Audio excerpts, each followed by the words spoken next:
Okay.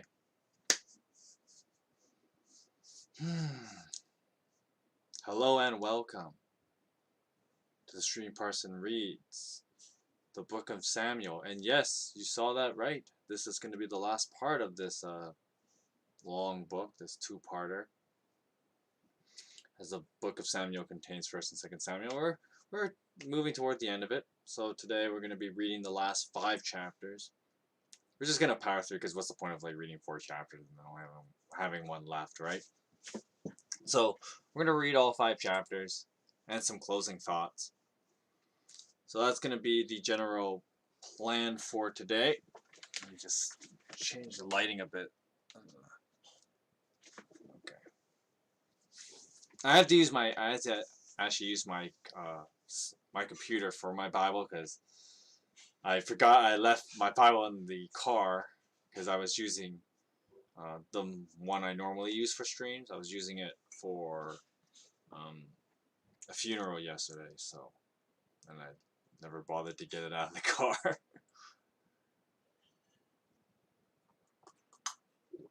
Anyway, that's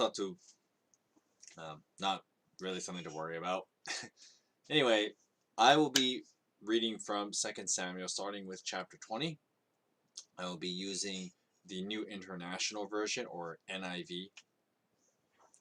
So I encourage you guys to follow along as I read this, and as we read through this together. Today's going to be a longer stream because, of course, on top of powering through 5 chapters, I will give some closing thoughts toward the book, and then maybe gauge for how we're going to move forward from this one, but I'll talk about that toward the end of the study. But before that, I'm just going to start us off with a quick word of prayer, and then we will begin. Heavenly Father, we thank you for this day, and we thank you for this time that we have to read your word, and I just pray that as we read your word, you would reveal to us more of who you are and your ultimate desires for our lives, and more importantly, to remind us that it is in you that we have our trust in. I pray this in the name of your Son, Jesus. Amen. Alright, so just a quick preface, my quick preface before we start. Not forward. My preface and a little bit of review from last time. Hey Raul, welcome to the stream.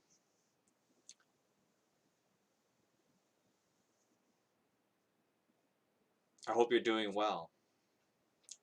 So anyway, where we ended off last time was basically there was a civil war in Israel between King David, the main king we follow in 2nd Samuel, and of course his son Absalom. And it kind of ends pretty brutally, right? Like Absalom gets like a pretty terrible way of dying. He gets butchered pretty badly, and then David has to kind of resolve himself, right? After this kind of ugly fight. It's fine. Didn't get that much to do for work today. Oh, that's nice. More relaxed day. The funny thing was that, for me, I didn't have to do much today, but boy, howdy, I was tired. I had to take a nap before starting this stream, and I don't know, I just find that I'm tired more often, but I don't know, maybe it's just being old or something. But anyway, King David is now at a loss, right, of what to do. Of course, even though David is trying to figure out what to do in his life, unfortunately, just like anyone can tell you, life doesn't wait for you to get your shit together, right? Life will just keep throwing the next crazy thing at you.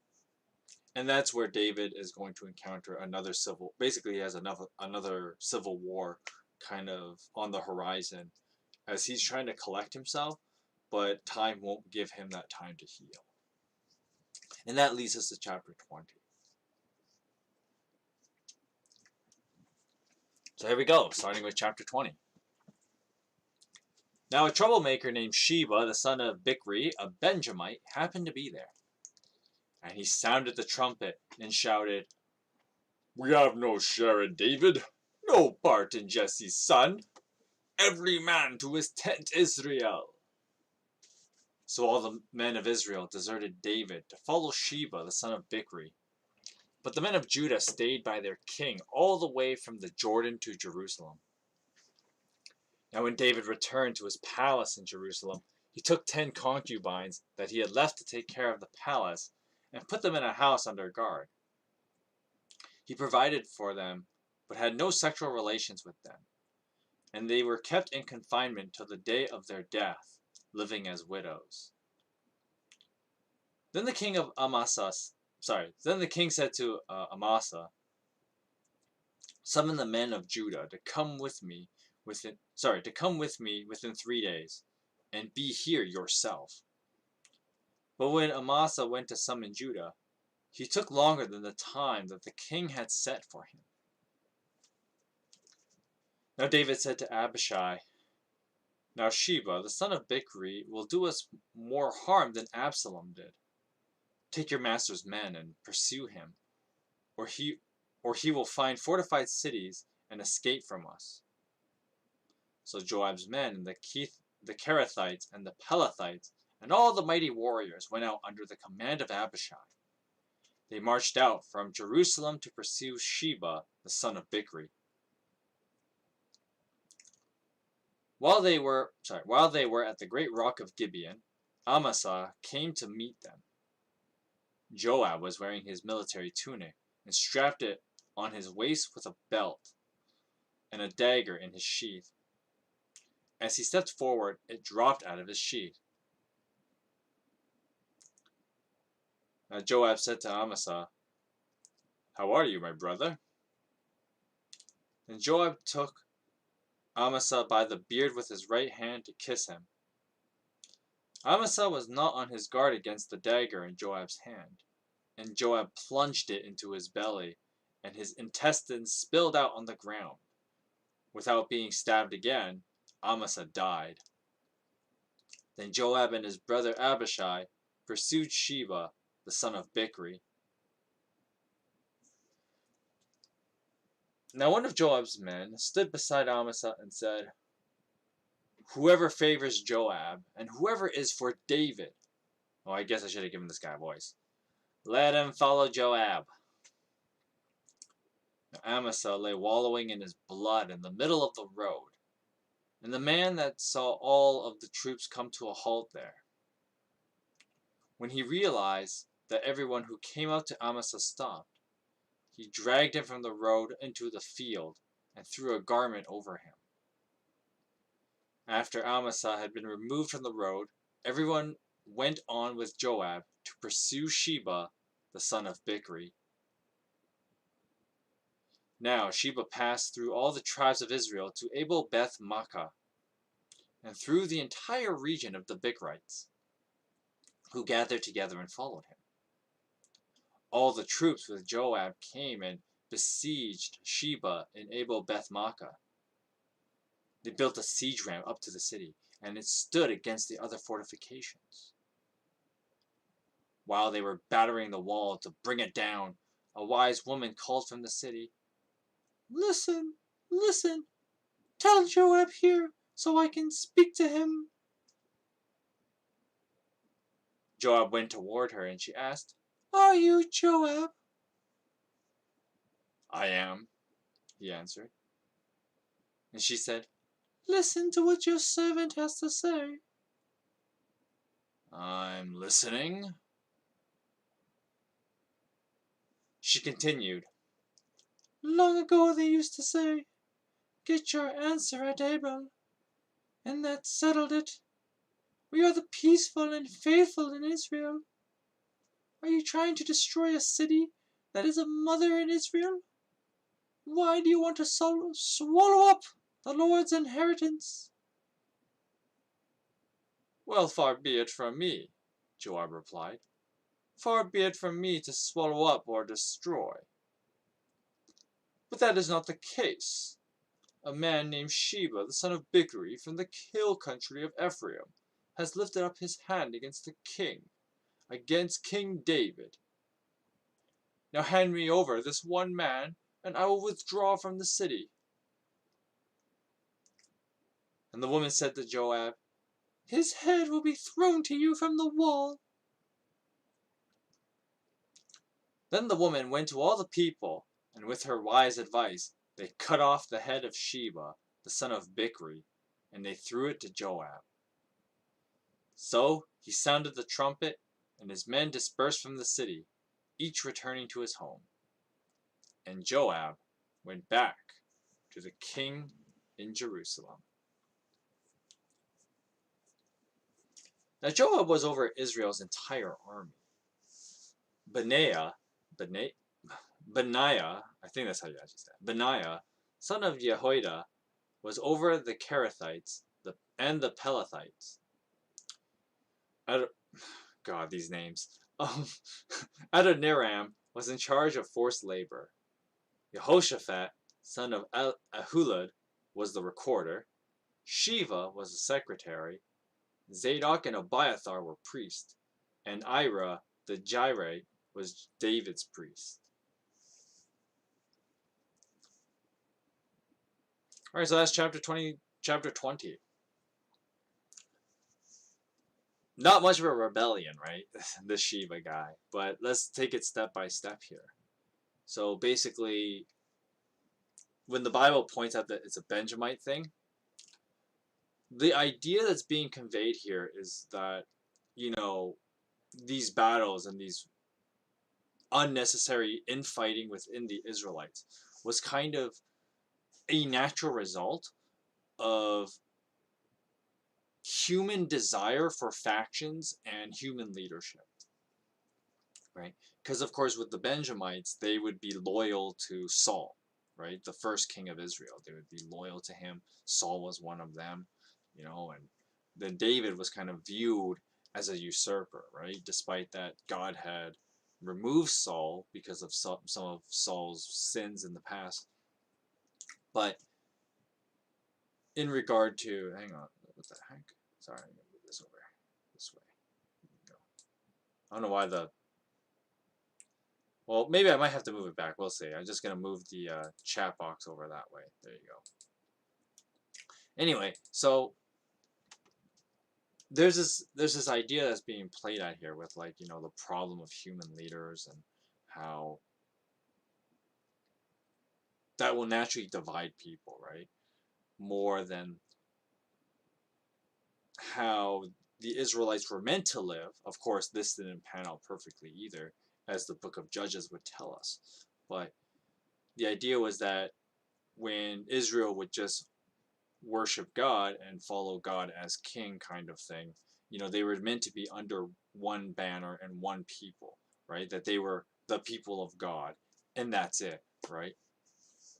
But, here we see this recurring theme of a nation being split by factions. And, it's one of those things that, like, it's all too familiar, right? And it's, we look at our own lives in the 21st century and we'll just like, well, duh, right? Yeah, you don't have to tell me that, Michael, but we see it, right? And you think of, like, whether the United States definitely has this when you think of, like, Republicans versus Democrats, right?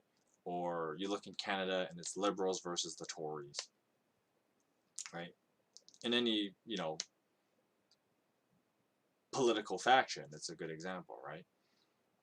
And it's all over the world. And it's no different here, right? Where we see there's a factioning between the first king, Saul, and David, the current king. And it's just one of those things that human beings will keep fighting each other over as long as we don't have that thing that unifies people, right? Of course, one of the things that God intended to do under the more theocratic, how do I put it? The theocracy that he wanted the Israelites to live under and to trust him as king over them. That was meant to unify the people, right? But that ended up not working very well, right? As we read in the book of Judges. But of course, this is another thing that when you look at the book of Acts, the early Christians understood this very well and wanted to try and reunify everybody under, like, okay, the idea that Jesus Christ is king, right? Of course, that once again had its own drawbacks, right? Because of course there were a lot of Jews who did not accept Jesus as the Messiah, so that didn't really change a lot of things. But that was the hope of which the Christian lived under, was that, well, Jesus was to be that fulfillment of a king that could unify the people and will ultimately unify the people, as that is kind of one of the major themes in the book of Revelation, is that, you know, the people of God, right? And as the church moves out into the world, what makes Christianity is that, you know, Jesus is the center point, and, you know, as the Bible would word it, it's a cornerstone of which our faith exists. And so, and that cornerstone of which holds up everything else, right? And so this idea that there is a single person that is king, and of course, once again, this is where the resurrection is also so important in the Christian worldview, is that because within the understanding of Jesus rising from the dead, and more than that, he's immortal, right? He's a never-ending king, right? But that's all the more case in point, if you will, of the flaw of human leaders, right? And having human kingdoms, right? Because, you know, we look at here with, like, whether the Benjamites followed Saul or the people of Judah followed David, and both Saul and David are only men, right? So they will die, and then the kingdom will have to pass on to someone else, and then that will make new factions, right? That's kind of how it always will be, and that's kind of how history generally operates. So just pointing out this whole, like, one of the interesting things about, like, this civil war coming from the faction of Saul, if you will, through this Sheba son of Vickery character. And I think the Bible writer was really trying to convey this idea of, like, how human beings will wage war over what seems to be a pretty small issue of, like, factions within your country. But as we've seen in modern time, you can have pretty large wars because of something like that.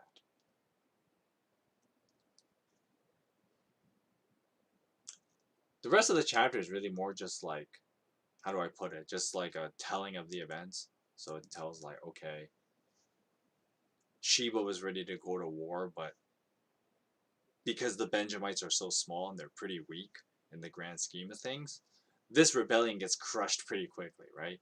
So Joab finds, like, their leader. What's this guy's name? Amasa, and then, like, Joab, who's like one of David's generals, right? And Joab just, like, wastes this guy with, like, basically with ease, right? And then with that, it's like, well, enemy generals, Dad, these guys are useless. And then let's go waste the rest of them, right? But then when Joab gets to this town, the town is like, look, man, like, we don't want to die. Just tell us what you want, and we'll give it to you. And then Joab's like, well, you have a rebel in your town. We want his head. Done, right? So that's kind of, you know, this rebellion doesn't last for very long. And you know, David doesn't even do much in this story, right?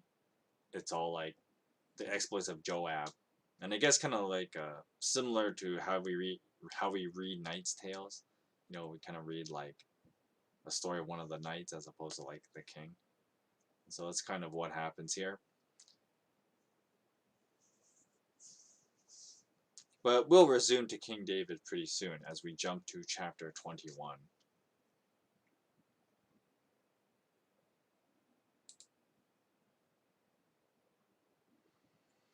Alright, chapter 21. Now during the reign of David, there was a famine for 3 successive years. So David sought the face of the Lord. And the Lord said, "It is on account of Saul and his blood-stained house. It is because he put the Gibeonites to death." Now the king summoned the Gibeonites and spoke to them. Now the Gibeonites were not part of Israel, but they were actually survivors of the Ammonites. The Israelites had sworn to spare them, but Saul, in his zeal for Israel and Judah, had tried to annihilate them. So David asked the Gibeonites, "What shall I do for you? How shall I make atonement so that you will bless the Lord's inheritance?" The Gibeonites answered him, "We have no rights to demand silver or gold from Saul or his family, nor do we have the right to put anyone in Israel to death. So what do you want me to do for you?" David asked. And they answered the king, "As for the man who destroyed us and plotted against us so that we have been decimated and have no place anywhere in Israel, let 7 of his male descendants be given to us to be killed, and their bodies exposed before the Lord at Gibeah of Saul, the Lord's chosen one." So the king said,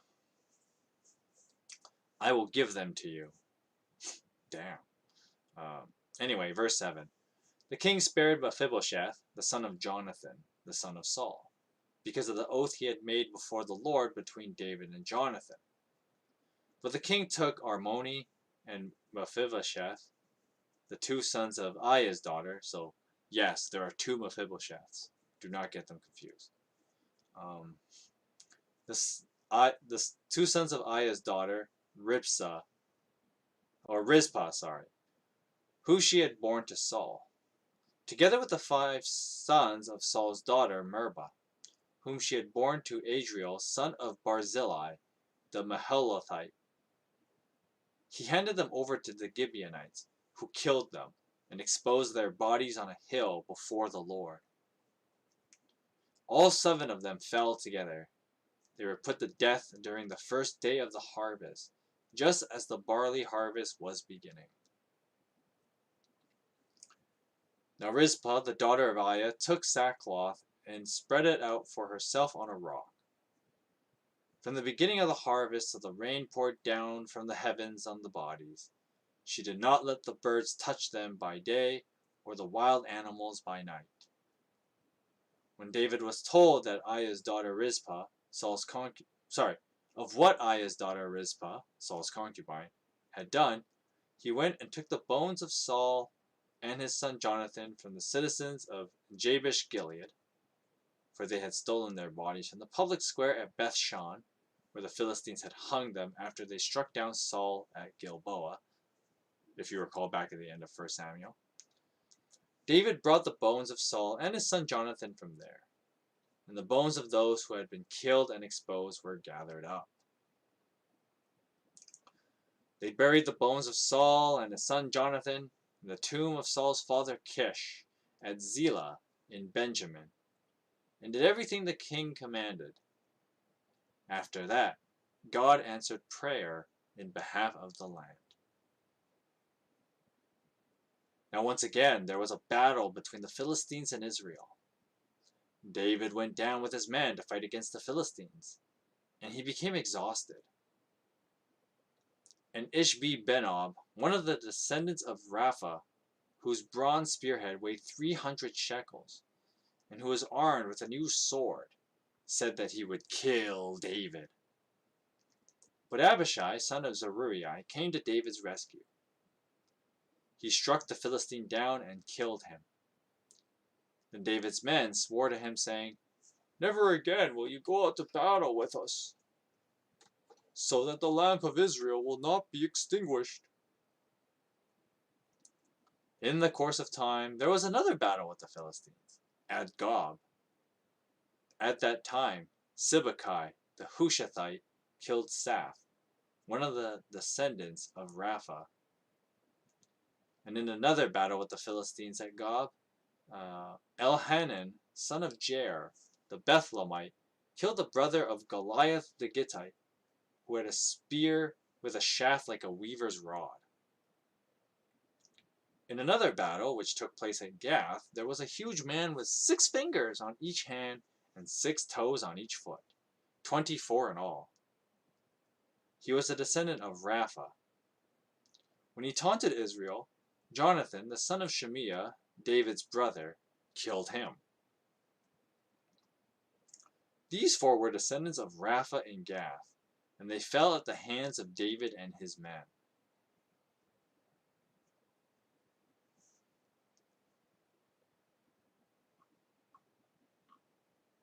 Alright, so that's chapter 21. At least these chapters aren't too long, so we'll be able to get through this pretty quickly. Well, chapter 21 is divided into 2 parts, right? Well, really, yeah, I guess it's 2 parts, but the second part's kind of like whatever. Right? And so the first part is basically these Gibeonites, and it's one of those funny things where like the Bible doesn't really tell us why this, like, the stuff that how do I say it, the preceding events, right, that led up to this. So the idea is that the Gibeonites want revenge on Saul. They want justice against Saul's wrong actions, right?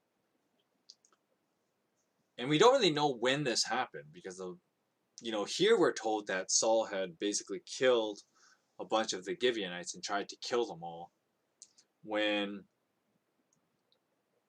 the Israelites themselves made an oath not to kill them, right?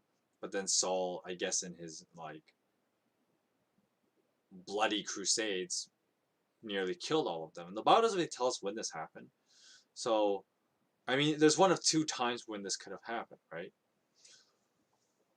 The first time period where Saul possibly could have waged this massive war or crusade, I guess, against the Gibeonites would be before his fall, before basically he fails to kill all the Ammonites, and then God gets mad at him and tells him your throne is given to someone else, yada yada yada. That's 1 Samuel 6. That's 1 Samuel 15, right? Before that, of course, this is pretty unlikely, as when the Bible talks about like Saul having this zeal in his person, he's never described this way in the earlier parts of 1 Samuel. So this leads to the possibility that this event, the crusade against the Gibeonites, would have happened during Saul's pursuit of David.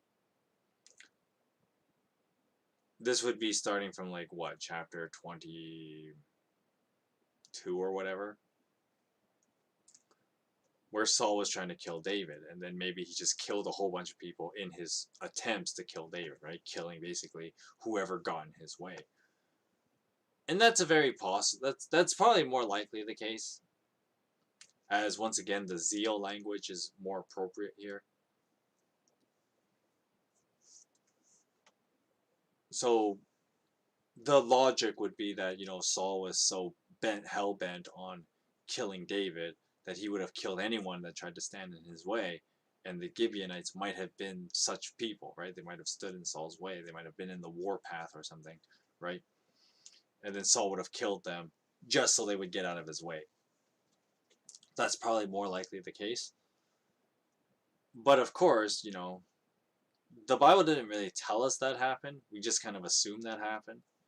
But what we have in chapter 21 in 2 Samuel here, is that the Gibeonites are back for blood, right? They're like, yo, man, like, what the hell? Like, we nearly got, like, annihilated because of Saul, so we want compensation. And then so David asks them what they want, and they demand, like, to basically kill a bunch of, like, the family of Saul. And so David does give them a whole bunch of them, but he keeps, like, Jonathan's son alive because, of course, David made a promise to him to take care of him. So he gives up all the other sons, right? Or the other, like, grandsons, I guess, of Saul, and has them all killed, right? which is like pretty rough, right? This is where like once again the faction thing and all the different kings and leaders and the backlash of human leadership, right? Because it's one of those things that some real talk here. One of the things that's really messed up in dealing with human leadership and dealing with like the ideas of sins of the father kind of thing is like, okay, Saul did something pretty terrible. And when Saul died, he can't pay for his crime or whatever, right? Because he's dead already. But then people say like, no, we have to do something with like associates or those close to Saul, right? And then just like taking their lives, which is actually a pretty terrible thing to think about. And the fact that David allowed this to happen, it's kind of it's really messed up, right? Because you think of like how, once again, using political parties as like a good example, right? You know, even though like let's say the president is like he does some wrong things, he does some bad things here and there, and I mean no president has like a perfect record, so every president has bad things in their track record. But then to go and punish like family members or punish like people within the like political party and associates and whatever, to punish like to punish other people because of one person's crime, right? Like that, it seems so unjust. And to an extent, I mean, yeah, you'd be right about that. It's very unjust to do that. But one of the things that's really terrifying about living in the 21st century is that we live in the woke mob, if you will, and the woke mob basically does this. So in a way, the Gibeonites are not too different from the woke mobs, right? They'll punish other people because of like something someone else did in the past, right? And instead of, you know, on the one hand, you can't just let bygones be bygones, and I get that, but at the same time, you can't just be like, we demand blood, right? To otherwise relatively innocent people. At least innocent of the crimes that, they want recompense for, right? Because even though Saul did these awful things, and you could say that Saul's grandsons are not the most innocent human beings, they're also not guilty of killing the Gibeonites, right? And so it's kind of unjust. And it's one of those things that like it's one of those things that like once again I try to move away from this idea of like people praising David as a paragon of virtue because he's not. And once again, this is the whole idea of this is to remind us that like, well, only God can be king because human leaders get stuck in these ugly scenarios. And David probably caved in to answering these people's demands, and by doing that, he had to do things that were wrong, right? And a modern parallel would be like a half decent guy. You actually would view people badly if like a half decent guy caved into like the Twitter mob, right? We would actually look down on those people. And before you say like, oh no, we wouldn't, like, yeah, you would. We all would. Anyone who says otherwise is a liar, right? Because like then we start thinking things like, oh, you actually listen to those people who like are actually really bad people, and you listen to them, that makes you a pretty bad guy. I question whether you're a good guy, and that's something I know all too well, right? When I hang around on like people's like various Discord servers with some colorful characters that are not exactly good people to associate with, right? And then people look down and they question, oh, Michael, are you actually like a decent human being? You hang around these people, right? And I get questioned that. It's like, well, I can't say that I am a great person because one, like, but yeah, maybe you can make that character judgment. I hang around relatively bad people, but at the same time, it's like my defense, and you take this with a grain of salt. It's like, well, I like to think that's my evangelism field. I have to hang around bad people to do it, so that's just kind of how it is. But at the same time, when okay, like I have to I apparently sometimes will compromise certain things, right? In order to do that. Does that put a bad light on me? I mean, that's not something easy to judge, right? And so this is one of the things that David runs into that's kind of really rough when you read this passage, that David caves into basically like a woke mob to cancel, you know, other people based on someone else's past, right? And quite literally cancel them, right? I mean, that's the ultimate extension of canceling someone, is to kill them, right? Of course, on the internet, that means like on a internet level, like internet killing people. But I mean, it's not that different from killing somebody, right? And that's another reason why cancel culture is actually a bad thing, and you should never promote it. Um, it's the equivalent of like committing murder in a lot of ways, right? You can't just let people live, and you can't live and let live, right? I know that's an extreme way of looking at it, but I mean, you think of like people who do get canceled, right, and how devastated their lives become. They may as well be like, where are they going to go from there, right? You may as well have killed them. For what? Things that they did in the past, right? Similar to like in this story, and how Saul's um, grandsons are killed because of Saul's actions. And then, of course, like, it just shows that, like, people are pretty awful, right? And another reason that, like, we need Jesus' forgiveness, right? Because, of course, in the Old Testament, they don't really, we don't it's not openly said that, right? Because, one, Jesus wasn't around yet.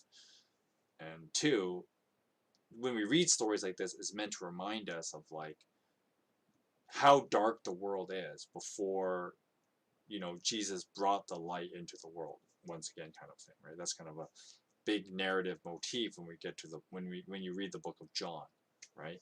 And you read something, when you read the book of John, it talks about how, like, okay, Jesus bringing the light into being the light into the world, and bringing that light into the world, right? You read the Old Testament stuff, and you're supposed to be reminded of how dark the world is, and this is one such case, right? The world is such a dark place. People are unjustly killed, right? In the sake of quote unquote justice, right? And sure, the Gibeonites have every right to be mad, but you cannot make innocents suffer because someone else did something terrible to you, right?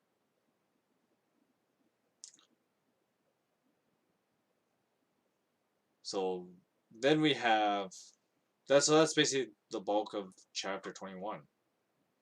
Because the last part of chapter 21 is this weird little account.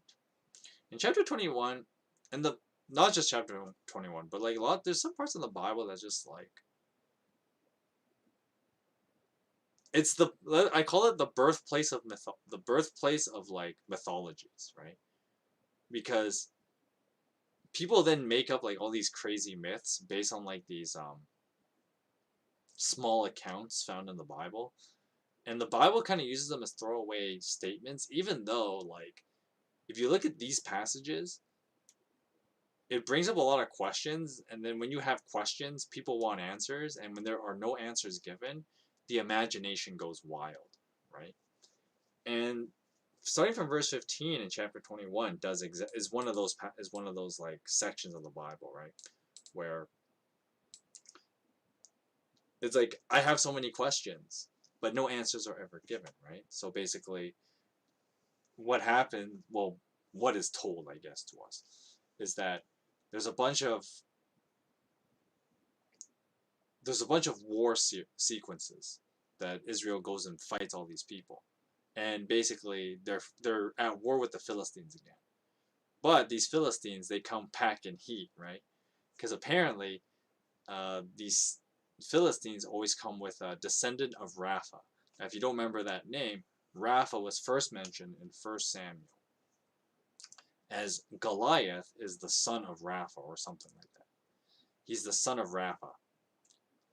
And if you remember the Goliath story, the idea that Goliath is like this huge ass dude, You know, like he's 9 feet tall.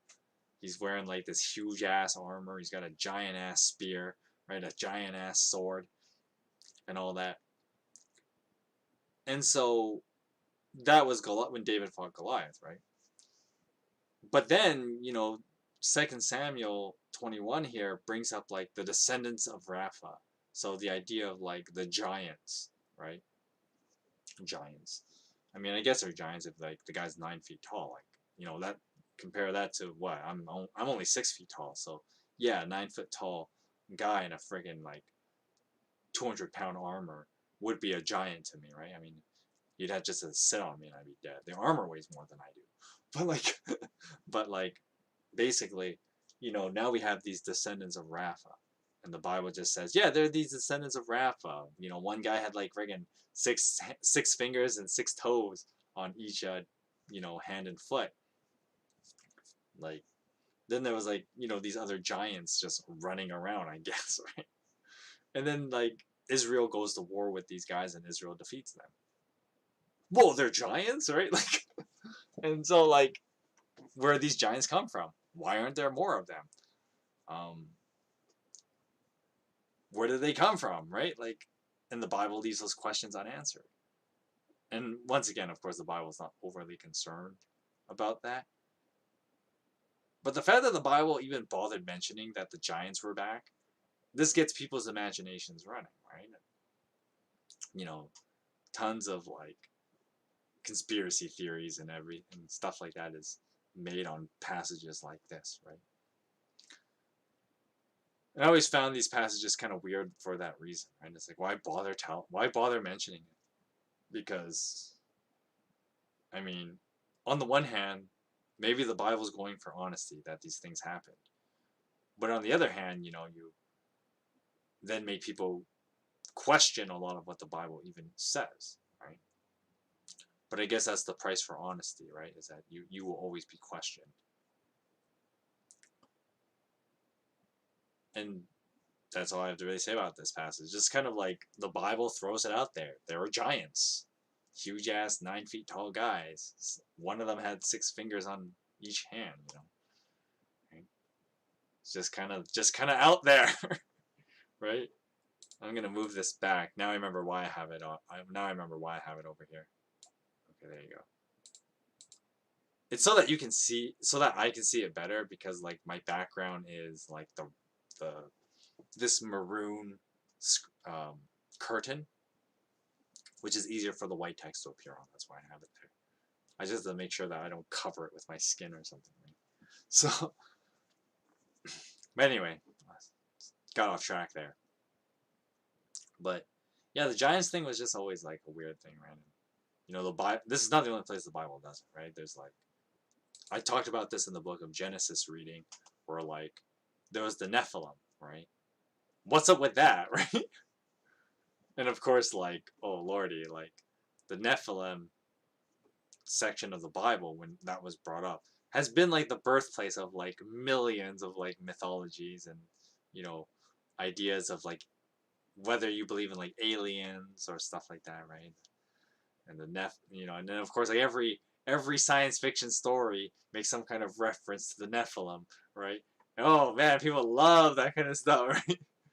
And this is another one of, like, here we are in chapter 21 of 2 Samuel, and this, you know, this kind of idea is back, and, you know, the crazy magical world that the ancient world was, right? And where does that go? And of course, like, on the one hand, does that then, if the magical world is kind of brought in the Bible, does that makes people question if the Bible is real at times, right? Because, you know, we live in a very disenchanted era where we don't believe in stuff like, you know, giants and whatever, right? We don't really believe these things exist. So then the question is, well, is the Bible part of this made-up world? And, you know, there's all those kind of funny debates that go on because of passages like this. I always found passages like this kind of weird too, but. And I too find these passages weird, right? Because like, why bother, right? But they're there, and how we want to deal with them. I mean, we can talk hours about these kind of things, right? But I mean, if you want to come back to this, subject, we can. But like, I'm gonna move on because I have nothing else to really say at the moment about this passage. It's just kind of out there. It's just there and it's out there, right?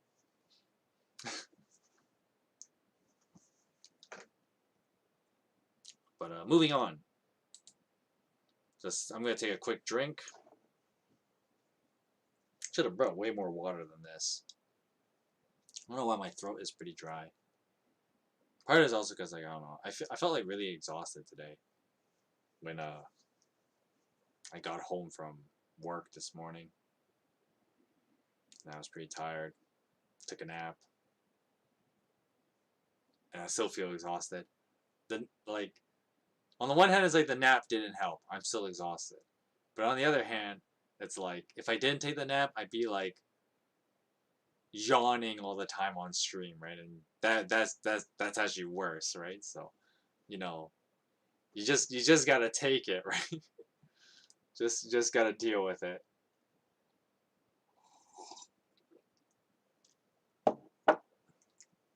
Anyway, chapter 22.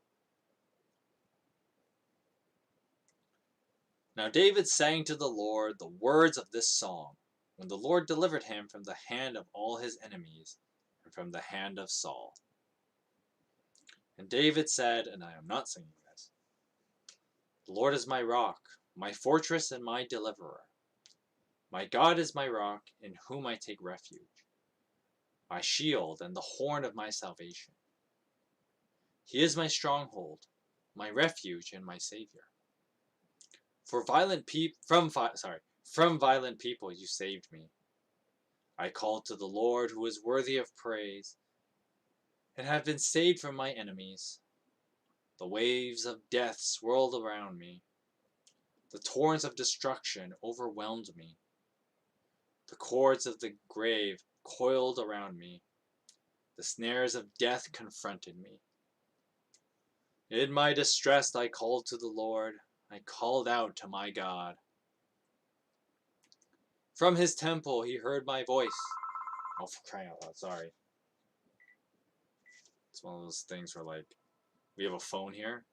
So, and I have, like, 5 phones around the house. And the idea is that, like, okay, if you call the house, we should be able to always pick it up. But it is also very annoying when it comes on during streams. Anyway, sorry. I'm gonna read from verse 7 again, because we got distracted there. In my distress I called to the Lord. I called out to my God. From his temple he heard my voice. My cry came to his ear. The earth trembled and quaked, and foundations of the heavens shook. They trembled because he was angry. Smoke rose from his nostrils. Consuming fire came from his mouth. Burning coals blazed out of it. He parted the heavens and came down. Dark clouds were under his feet. He mounted the cherubim and flew. He soared on the wings of the wind. He made darkness his canopy around him. The dark rained clouds of the sky. Out of the brightness of his presence, bolts of lightning blazed forth. The Lord thundered from heaven. The voice of the Most High resounded. He shot his arrows and scattered the enemy. With great bolts of lightning he routed them.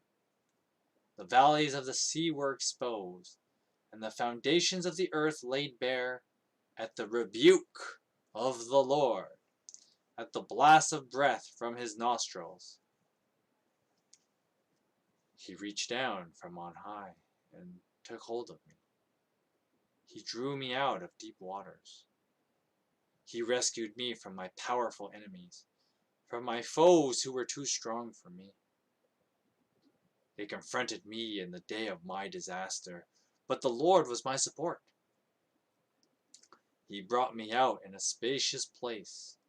He rescued me because he delighted in me. The Lord has dealt with me according to my righteousness. According to the cleanness of my hands, he has rewarded me. For I have kept the ways of the Lord. I am not guilty of turning from God, and all his laws are before me. I have not turned away from his decrees, and I have been blameless before him, and have kept myself from sin. The Lord has rewarded me according to my righteousness, according to my cleanness in his sight. To the faithful you show yourself faithful. To the blameless you show yourself blameless. To the pure you show yourself as pure. For the devious you show yourself shrewd, and you save the humble.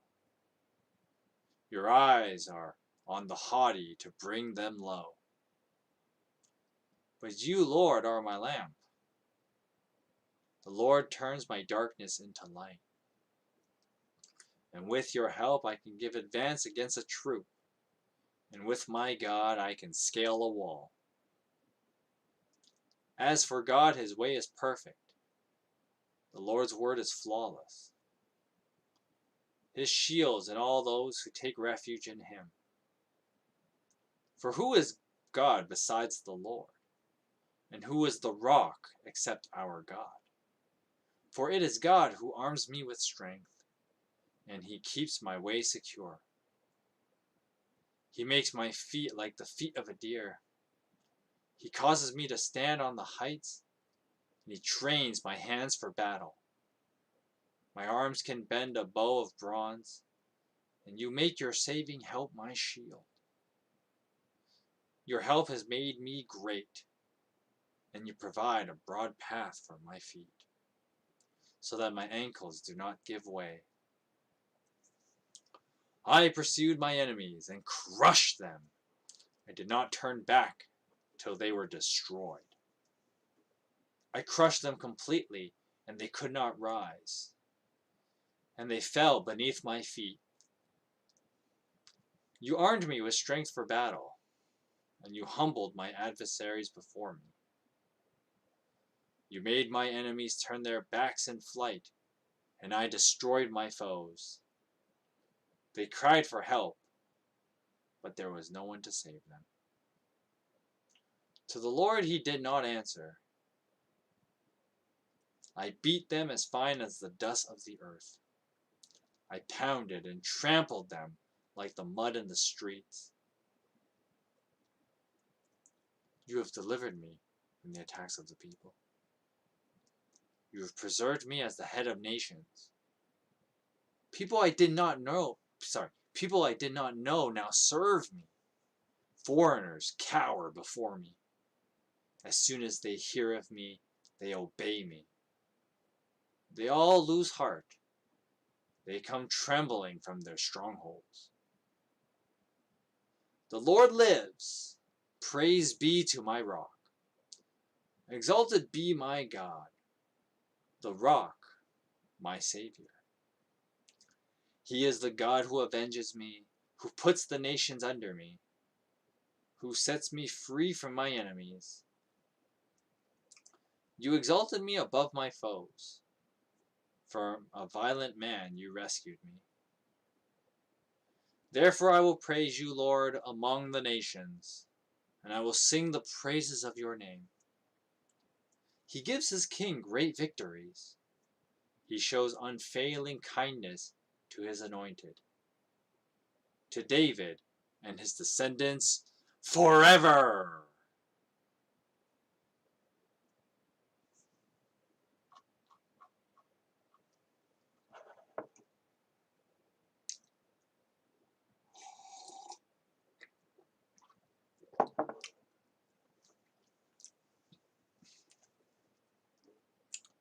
So chapter 22.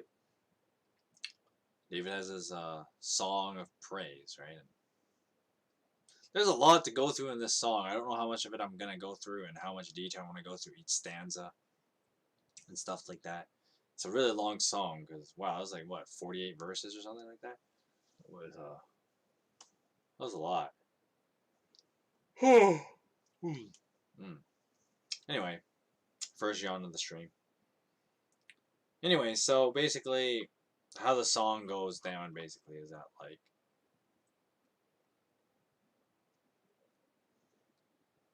David talks about how good God is, right? And that God is, you know, this warrior figure. And it's one of those funny things where like the Bible. Let me put it this way: the Bible, let me put it this way. This just shows one of one of my critiques toward like modern Christianity and modern evangelicalism about how little people know about the Bible. It's like this entire thing is like basically a battle cry about how much of a badass warrior God is, right? Now, what my my critique of modern evangelicalism is that like a lot of people forget that like, you know, the Bible. One of the things that the Bible does that I don't think a lot of people are told this. They're not taught this very well. Even in churches, definitely in churches, they're not taught this very well. And that's the idea that like one of the central things that God identifies himself as is a warrior, right? So, you know, you think of like the Ten Commandments. You know, I've talked about this when I did my stream on the Ten Commandments a while back. But like, how does God identify himself to the people of Israel, right? In the Ten Commandments, he says, I am the Lord your God who delivered you from Egypt, right? And of course, the context was that, you know, after the Israelites escaped from, well, before the Israelites escaped from Egypt, right? Like, God was like the Grim Reaper, right? And he killed the firstborn of Israel. He destroyed a lot of the land and all that, right? Because the idea that God is this like battle-hardened warrior was kind of like at the forefront of his identity. And so 2 Samuel 22 kind of brings this theme back, right? That God is this battle-hardened warrior. And that's kind of at the forefront of who he is. Because yes, the Bible does mention a lot of times, you know, God is like a loving parent, God is a caretaker, you know, God is a teacher, he's a friend, you know, he's all those things. And then, of course, he's all those things. But a lot of the time, he's also clearly identified as this like warrior, right? Who fights for his people. And so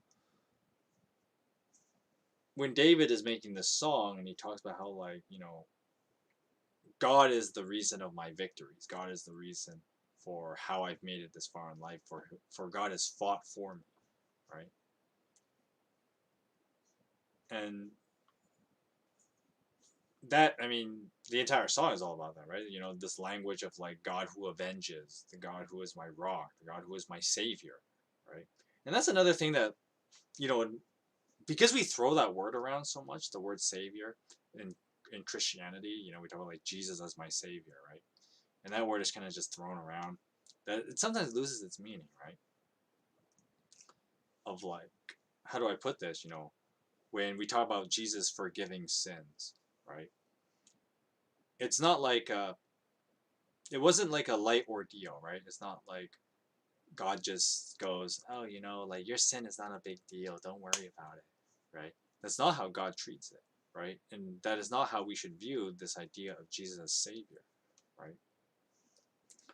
Or God as Savior in, you know, 2 Samuel here. It's like being the Savior is to fight for something and to really fight for something, right?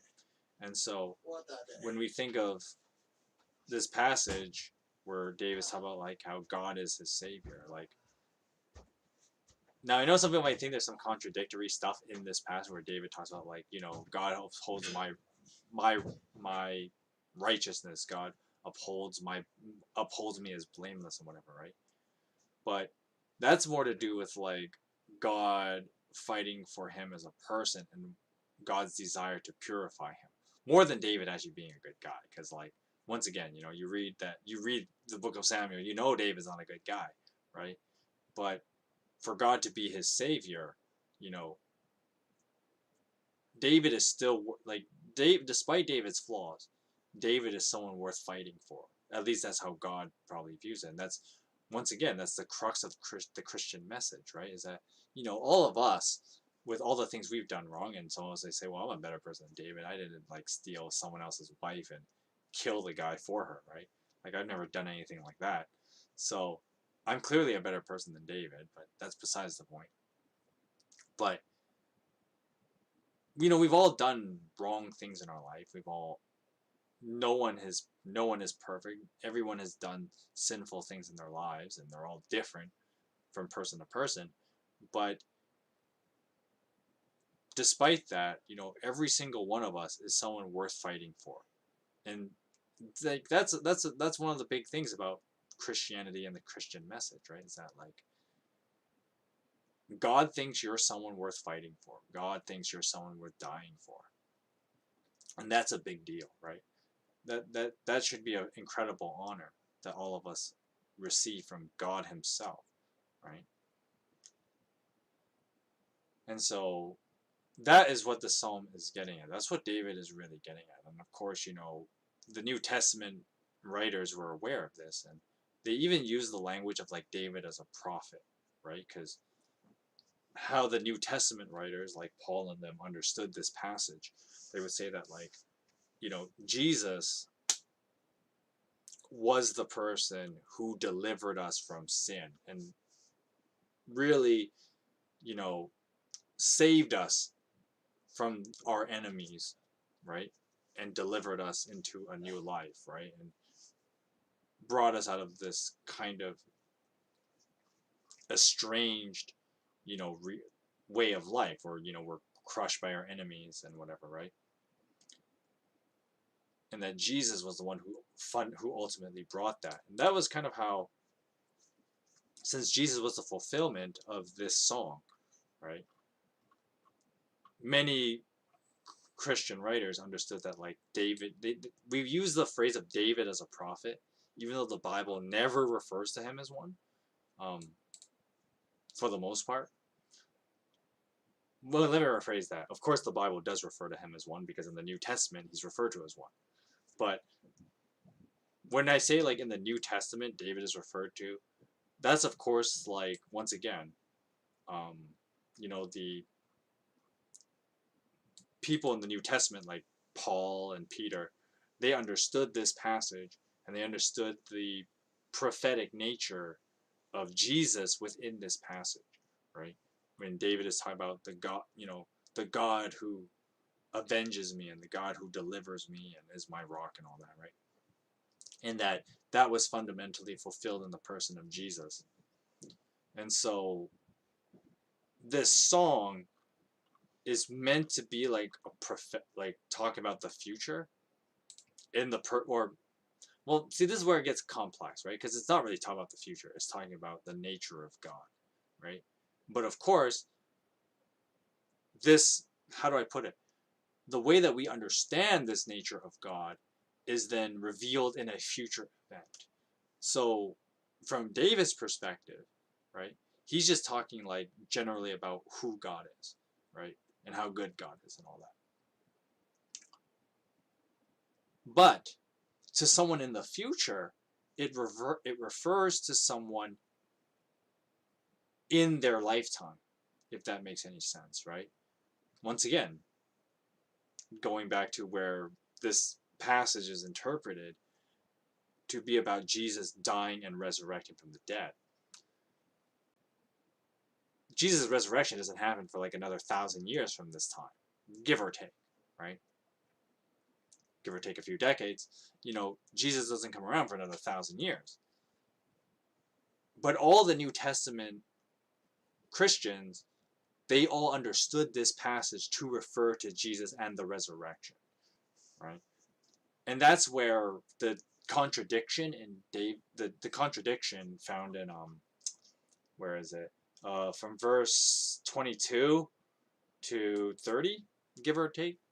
This whole idea that David is seen as blameless. He's seen as righteous. Of course, like when David wrote this, and during David's time, and if we only looked at this passage in David's time period, we'd be like, no, right? Like, no, David, you're not blameless. You're not righteous, right? You're actually a scumbaggy human being. But you go on, you keep reading about how God is perfect, His word is flawless, and He shields all those who take refuge in Him, right? And so, how do we reconcile these two things? That, well, David himself is kind of a scumbag, but yet God's word is flawless, and he shields all those who take refuge in Him. Which then David says, "I also take refuge in you. You are my rock," right? So how do you reconcile those two things? Well, God does something to restore David in this context, to restore David to be righteous and blameless before God. Well, how does that happen, right? At the time, it's not clear. As David is writing this, it's not clear. But in the New Testament, it's like, well, the blood of Jesus, duh, right? Duh. And so this is where, like, this passage is interesting to study, because this is where the origin of the idea of David as a prophet comes from, is actually this passage. And it's because, David talks about this cleansing that happens for all people. Well, for himself here, right? In this passage, David talks about his cleansing from God. But of course, the cleansing then in the New Testament is reinterpreted that it applies to all people, right? Because, Jesus came for the world, right? And so this passage is applicable to, quote unquote, the world, right? And so that's kind of what this passage is getting at. Of course, there's so much more we can go. Like, this passage is so much content, right? Like I said, there's so much we can say about this. So, I mean, some of it is more like, the reason why I think this passage is so rich in content is because, like, it's really the proper way to understand a lot of the Christian message, right? And so, on the one hand, the Christian message, you've heard it thousands of times, right? Like, Jesus loves you, Jesus died for you. But, like, have you really pondered what that means, right? Have you pondered how that matters in the way you live? And I think what makes this poem so great that David writes is that he does think about how it matters in his life, at least, anyway, right? But, you know, as we read through this, you can really think that this can apply to your own life. Maybe not to the same degrees and not in the same ways as David's, obviously. But, it is true that we have enemies out there, and we need that protection from God, and we need those moments where God will be vicious in our behalf. We all need those moments, right? And so this this psalm, rings true to no matter who you are, right?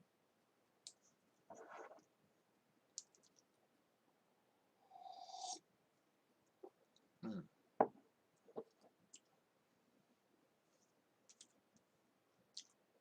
But that's the real point of this passage, and I don't need to go beat by beat because some of it is a bit repetitive. But the idea, of course, the repetition is designed for, like, to really cement the idea that, like, God fights for His people, right? And in a violent way too, right? Of course, this leads to, like, might as well kind of drop this caveat, when you think of, like, in the New Testament, in the Gospels, where people expected the Messiah to be the more doing the violence, if you will, as opposed to, taking the sins of the world upon himself and receiving the punishment of man on himself. But once again, people expected something violent to happen, right, when the Messiah showed up, because of passages like this, right? Like, this is a pretty, like, violent um, psalm that David is writing, right? He's talking about, like, real battles where people really die, right? And so that is also something to keep in mind as you read through this. This is one of those passages that, like, honestly, we could do, like, its own stream on this psalm alone and talk. Like, if you went beat by beat, we would be in this psalm for basically the entire stream. maybe somewhere down the future I will do a stream of just this psalm, just reading this one part by itself. But the TLDR that I'll give you today is how it is God who ultimately is control of all things, which by definition makes him king, because no king can do this. No human king can do what God can do here, right? And the most important thing that a king must do, right? Because this passage would be an interesting thing to read in parallel to 1 Samuel 8, right? Where in 1 Samuel 8, we got the revelation, which is really what the book of 1st and 2nd Samuel are about, right? That only God can be king. And when God tells Samuel, the people have rejected him, not, when God says, well, they rejected me, not you, Samuel, of being their king. Because if you're, a few passages before, a few verses before that, the people said, we want a king to fight for us. That was the real purpose of the king. The king was someone to not just lead them, but to go first and fight their battles for them. That was the point of the king, right? And the Israelites wanted a human to do that. And then, of course, that's where, like, God says, well, they have rejected me as their king, right? And so, the idea that God fights the battles for the people, right? And this psalm brings it back, that God is ultimately that person. He is the only person because, at the end of the chapter in verse 51, he gives his king great victories. He shows unfailing kindness to his anointed, right? That it is God who goes out and does the fighting. He gives the victory, right? God is the one who goes first and fights, right? Once again, there's also that whole warrior identity in the person of God, right? That God is first. One of the forefront parts of his identity is that he is a warrior.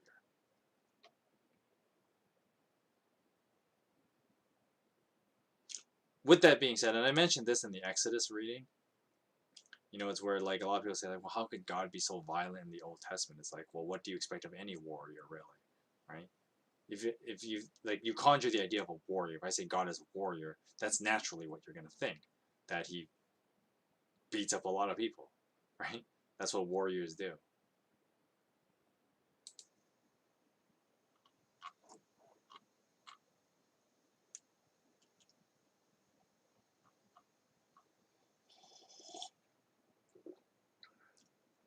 All right, we are in the final stretch. All right, chapter 23. Now these are the last words of David. The inspired utterance of David, the son of Jesse, the utterance of the man exalted by the Most High, the man anointed by the God of Jacob, the hero of Israel's songs. The Spirit of the Lord spoke through me. His word was on my tongue. The God of Israel spoke. The Rock of Israel said to me, when one rules over people in righteousness, and when he rules in the fear of God, he is like the light of morning at sunrise, on a cloudless morning, like the brightness after rain, that brings grass from the earth. If my house were not right with God, surely he would not have made me an everlasting covenant, arranged and secured in every part. For surely he would not bring my fruition. Sorry, let me do that again. Surely he would not bring to fruition my salvation, and grant me every desire. But evil men are all but cast aside like thorns, which are not gathered with the hand. Whoever touches the thorns uses a tool of iron or the shaft of a spear, and they burn up where they lie.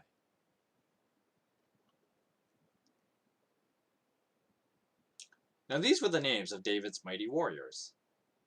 Oh no, we got a list of names, so brace yourselves, guys, for pronunciation fun.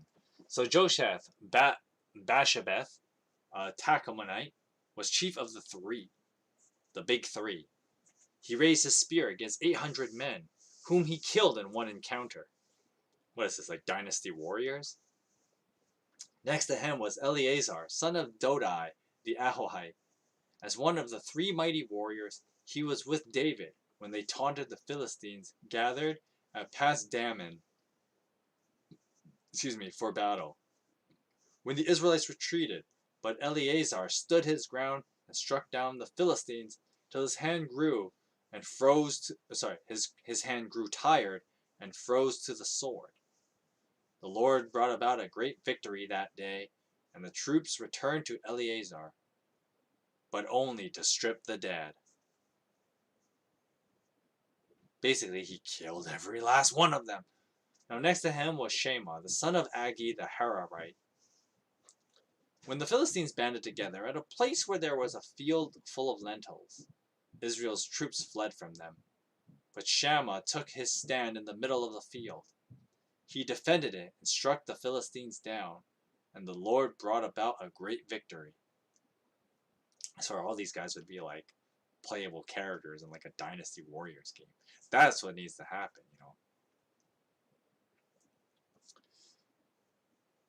you know. During the harvest time, 3 of the 30 chief warriors came down to David at the cave of Adullam, while a band of Philistines were encamped in the valley of Rephaim. At that time, David was in a stronghold, and the Philistine garrison was at Bethlehem. David longed for water and said, "Oh, that someone would get me a drink from the well near the gate of Bethlehem." So the 3 mighty warriors broke through the Philistine lines, drew water from the well near the gate of Bethlehem, and carried it back to David. But David refused to drink it. Instead, he poured it out before the Lord. Far be it from me, Lord, to do this, he said. Is it not the blood of men who went at the risk of their own lives? And David would not drink it. Now such were the exploits of the 3 mighty warriors. Abhishai, the brother of Joab, son of Zeruiah, was chief of the 3. He raised his spear against 300 men, whom he killed, and so he became as famous as the 3.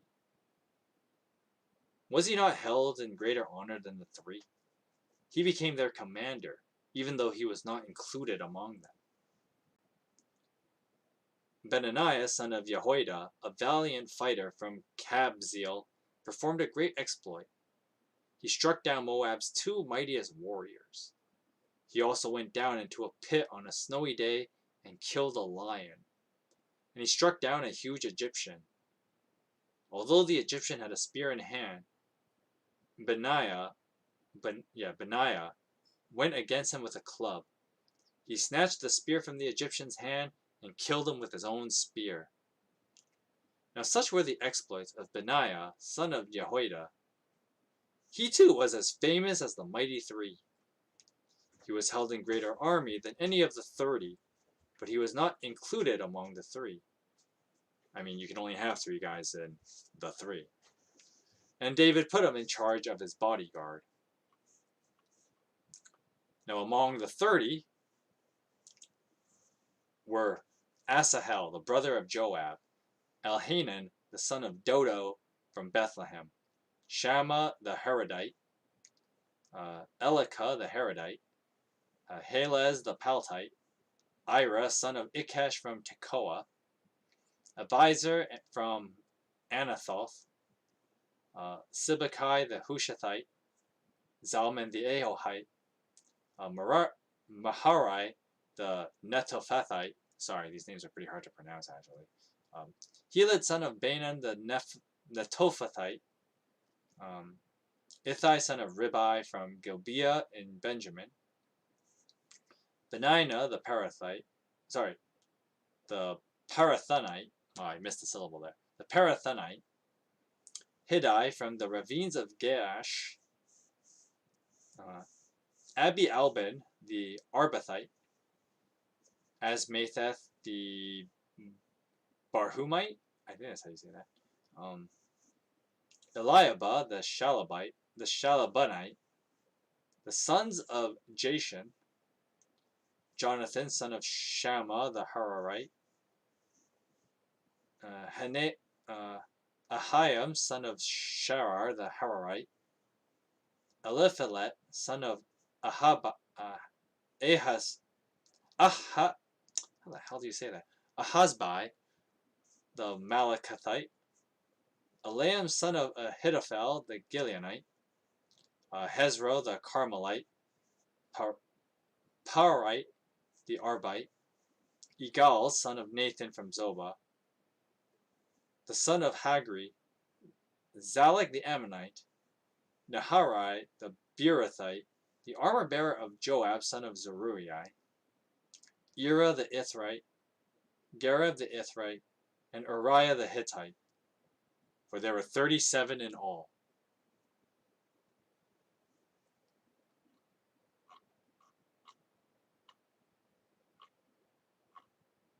Now, as to say about chapter 23, chapter 23 has a short song of David. Talk about, once again, how awesome God is, but not as poetically epic as the other one in chapter 22. And of course, there's this weird section here about like David's warriors and like his top guys, right? Because, you know, it's one of those funny things where like when we meet David, right, he starts out as this like shepherd in his dad's house, right? Then he works for Saul for a while. And then there's that whole thing where like David is running around from Saul for years and he's got like a couple hundred guys with him. I think it starts out with like 200 and then it builds up from there. And then within that group, right, like there are obviously standout individuals. And so the Bible decides to talk about 37 of them, right? The big three, the guy who becomes the general, Joab, three other guys that were awesome, but they weren't the big three. They were like the secondary big three. And of course, three is like this magic number of like,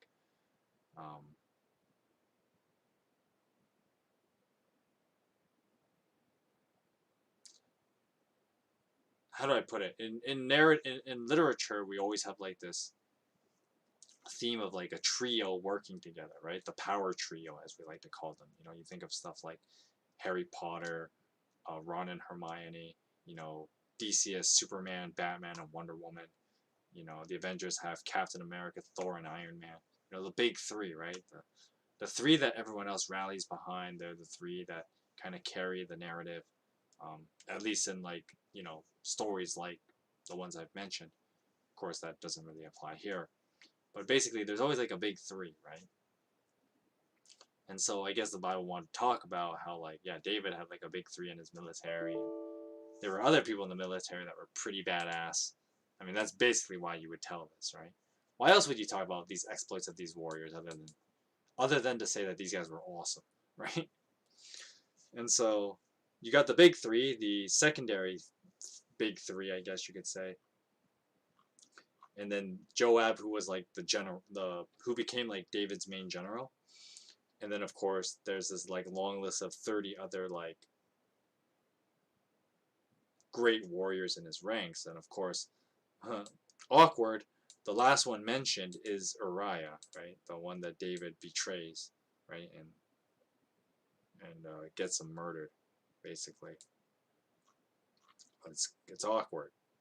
But we get this little bit with like all of David's guys and their exploits, right? And of course, like it's always funny when you hear these kind of stories, right? Where like these guys are like dynasty warriors characters, right? Where like straight up one man army beat the hell out of like all these like fodder people. I guess they're just like they make it sound like the Philistine army's just like fodder, like those NPCs in Dynasty Warriors. It's just like just whack them over, right? I mean, that's kind of how the Bible describes these guys, right? So the Bible just decided to give this exploit about how awesome David's guys were because, I mean, we are approaching the end of 2 Samuel, and you got to mention it at some point, right? I mean, David did win a lot of fights, so, and he didn't do it himself. you know, he had help. And here's the story of some of them, right?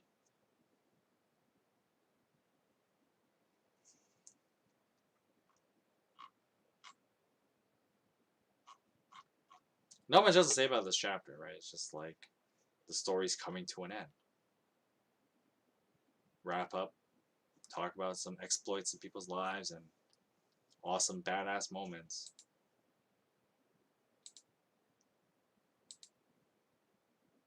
Alright. After this drink, we're going to finish it up. We're in the final chapter of 2 Samuel. We're at the end here.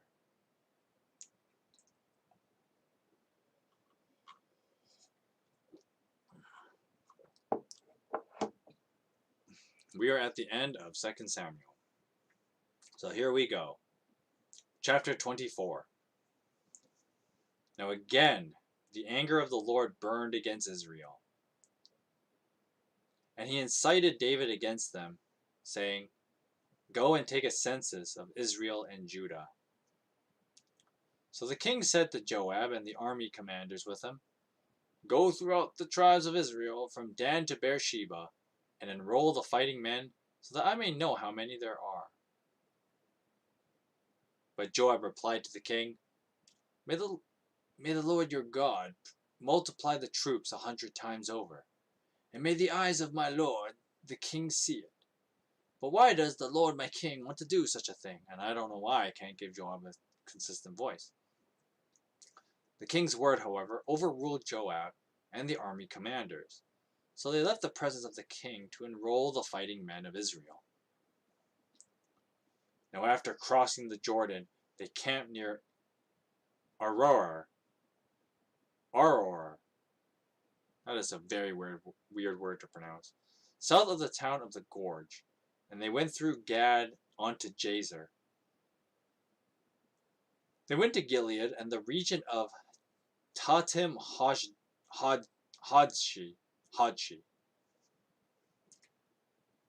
and onto Dan Jan, and around towards Sidon. They went toward the fortress of Tyre and all the towns of the Hivites and Canaanites. And finally they went on to Beersheba and the Negev of Judah. Now after they had gone through the entire land, they came back to Jerusalem at the end of 9 months and 20 days. Damn, it took a long time to do that. I mean, I guess so. Joab reported the number of fighting men to the king of Israel. In Israel there were 800,000 able-bodied men who could handle a sword, and in Judah 500,000. It's a lot of people at this point. I mean, that fighting men alone, that's already like 1.3 million people. David was conscience-stricken after he had counted the fighting men. And he said to the Lord, "I have sinned greatly in what I've done. Now, Lord, I beg you, take away the guilt of your servant, for I have done a very foolish thing."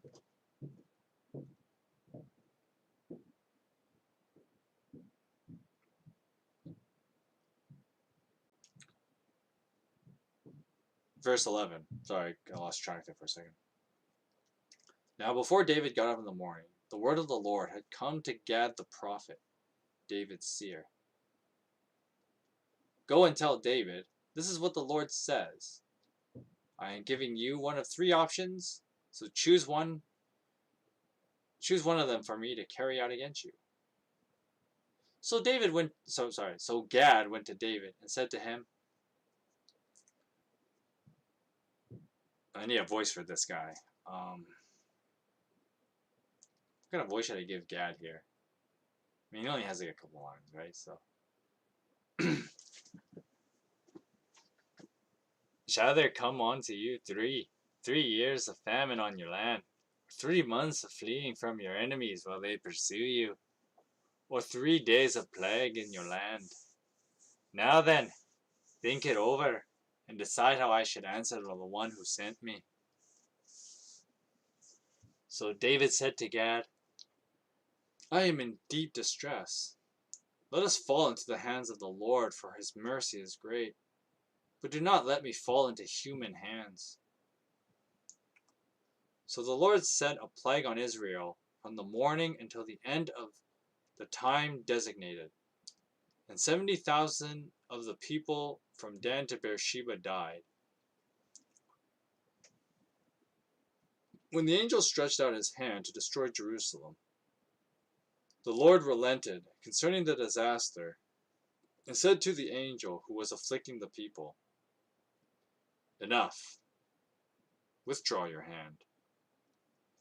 The angel of the Lord was then at the threshing floor at another one of these hard names, Arayunan,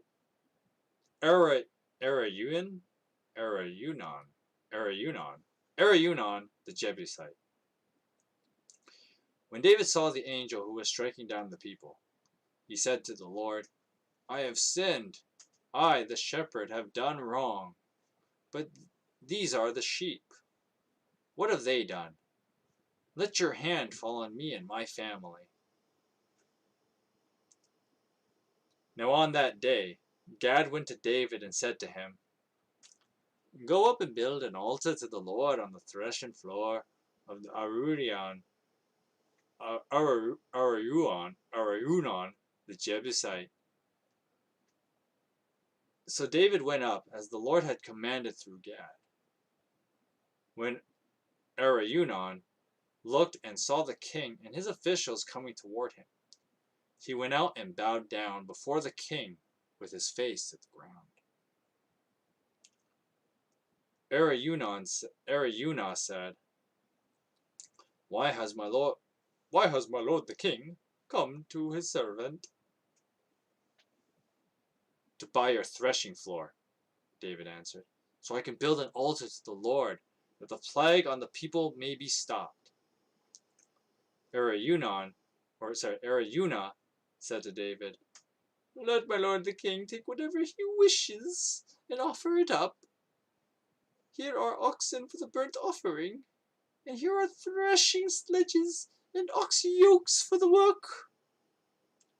Your Majesty, Aruna, gives all this to the king. May the Lord God accept you." But the king replied to Arayuna, "No, I insist on paying for it. I will not sacrifice to the Lord my God burnt offerings that cost me nothing." So David brought the threshing floor and the oxen and paid 50 shekels of silver for them. David built an altar to the Lord there and sacrificed burnt offerings and fellowship offerings.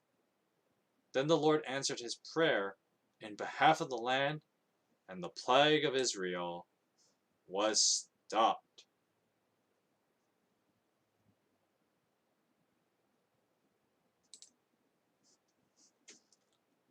And that's the end of 2 Samuel. So basically we just have some closing events. But of course, the problem with the book of Samuel is that it doesn't really end on the book of Samuel, because I think the Revelation bit is kind of over and it just kind of continues the David narrative for a while. And then we move into the book of Kings, which is probably what I'm going to read next, right? Because it's the natural flow from after you read 2 Samuel. 2 Samuel does kind of end on this moment. And you're supposed to keep reading, right? You're supposed to go on to 1 Kings and 2 Kings, and then 2 Kings is where it really ends, right?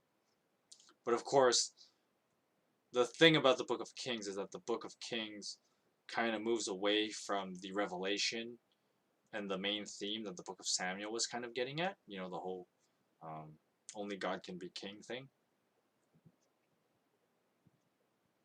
And then, the book of Kings has its own theme, which we'll obviously talk about later when we get there.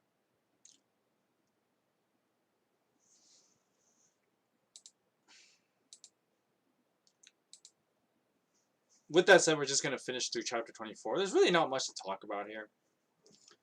It's just that basically, God is, I guess he's mad at the people of Israel. The simple assumption to make is that Israel was living in sin, as you do, right? And God was probably just inciting some justice against them, or whatever, right? I mean, this is not, how's that work? It's not uncommon, right? For God to kind of have these like anger moments against the people, right? Because of course the people, one of the things that like we've been reading through Second Samuel, and we've been focused on David and all the stuff he does wrong in the story, and I've kind of had fun poking at him for a while about how terrible David actually is. But it's not like he's the only one, right? It's not like he's this really really bad guy among a bunch of normal people, right? As a matter of fact, you know, everybody in their normality, I guess, is that we have a sinful nature, and that is a problem, right? And God, has to enact judgment on that, right? And so this once again moves away from I think this is how the Bible transitions away from the kingship theme, is that the story begins with, like, or the chapter of chapter 24 begins with like, oh, we're not focusing on David and his shortcomings and whatever, right? Although it does come up again because David does act rashly, and then David says like, "Oh, I've sinned for my rashness," basically. Um, but basically, the chapter begins with like, "Oh, the people have been sinning this whole time, and God is mad about it. So God is enacting, punishment." And the assumption of what kind of punishment God was giving to the people was probably like, oh, Israel's at war again. Oh, it's kind of like in the book of Judges where people were in their idolatry, and then God sent these people to go bully them for a while. You know, how's the old saying go? As much as things change, things stay the same. Yeah, it's one of those things that, yeah, Israel has a king now, but things are still the same. People are in idolatry.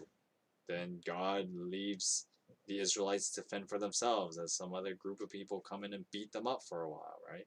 Just like in the book of Judges. So whether there was a time when there was no king or there's a time when David is a king, I guess things don't change, huh? And that's kind of what the first verse of chapter 24 gets at. Because, I mean, I assume that's the case because, of course, the next line is where David says, like, go take a census of Israel and Judah. So I assume that the affliction Israel is suffering is military based. Otherwise, David's quote unquote attempt of a solution would be something different if it wasn't, right? So David makes a census, and he acts kind of rash here, right? Instead of just saying, like, asking God, what should I do about this, right? But David acts rashly, and he just says, let's build up military might. David realizes that, like, oh, I acted rashly. I did wrong. I did wrong by God. And then God decides, all right, here's some punishments. You get to choose one. You can either take a major beating from like your enemies. What was the first one again? It was like 3 years of famine. Yeah, 3 years of famine. So you can go hungry again for 3 years. Like, remember a couple of years ago you had that other like massive famine? Yeah, we could do that for 3 years. You can get your ass kicked a bunch of times for 3 months, or you could have this nasty plague kill a whole bunch of people for 3 days. So, which one do you want to do? And then, of course, David, his answer is an interesting answer, because he says, "Well, I'd rather be put in the hands of I'd rather have God just take my life than let like a human being do it." And I guess that's somehow like, okay, pick the plague one, which is funny because I guess the first option also could have been that, right? God could have made the land dry and then let everybody starve to death. So, I mean, the first option could have also been a delivered into God's hands, but I don't know. It just so happens that when David says, I'd rather die by God's hands than die from the hands of men, it's plague it is, I guess. But then David goes to this guy with a really hard name, Araunah. That's how I'm pronouncing it now. To Araunah, and asks for like his like a place to do like sacrifices and stuff, right? And the resources for it. And at first Araunah is like, I'll just give it to you, but then David was like insistent on paying for it. Which I guess makes sense. If you're going to sacrifice something, it has to cost you something. Or else it isn't a sacrifice, right? That's the definition of a sacrifice, is that it has to cost you something.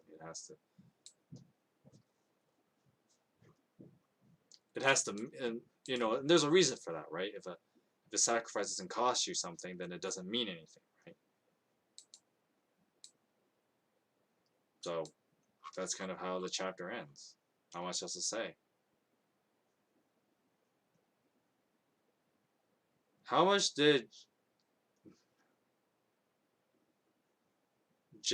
Jethath's daughter cost? Oh, I'm trying to remember who that is. Losing a bit on the Bible trivia, I guess. One of those Bible trivias I don't expect anyone to know because I don't know it for starters. That's a tough. Jethath. Who's Jethath again? Was Jethath the guy who made that rash oath about sacrificing the first person that came out of his house? Yeah, that's Jethath. Yeah, so and I've talked about that passage in my Book of Judges reading, where like it's one of those stupid things that people do, where like God did not even ask for a sacrifice, and then Jethath decided he made this rash oath. A reason why you don't make rash oaths, right? And so Jethath, he like says something like, "Oh, I'll sacrifice the first thing that comes out of my house when I go home," and his daughter ends up being like the first person to come out and greet her dad, and so like he ends up like sacrificing her, something dumb like that, right? But Yahweh accepted the child sacrifice, right? Actually, he doesn't.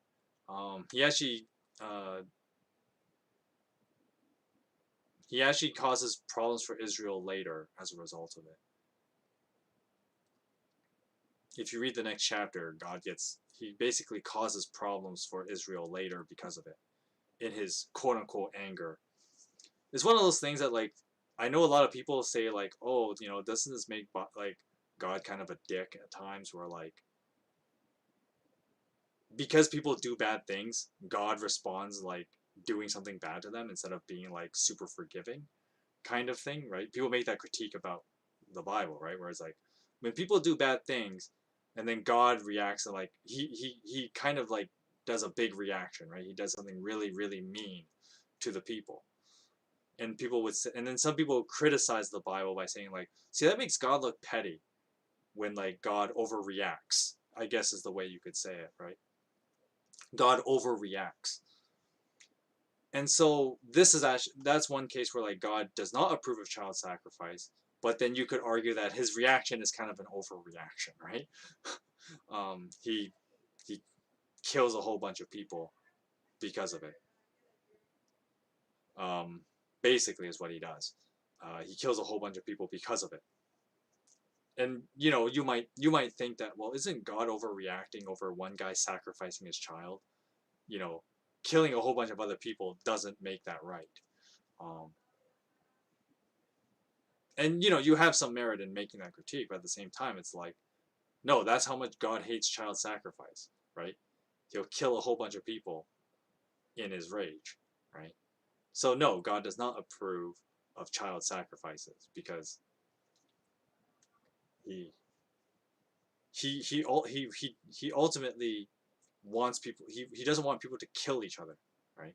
Of course, I know you're gonna say something like, well, then God goes around killing people, so who is he to talk? But what God demands of people is that people are good to each other, right? And so he did not accept he did not really accept the offering. He had to, because that is what Jethath did. Jethath made the sacrifice, and then God was like, oh, this is a thing. But then once again, you read the next chapter and God kind of lashes out. Understandable to critique that it's a bit of an overreaction, right? That God kills a whole bunch of people because of it. Oh, why didn't he stop it though? That's the $64,000 question. We don't know why he doesn't stop it.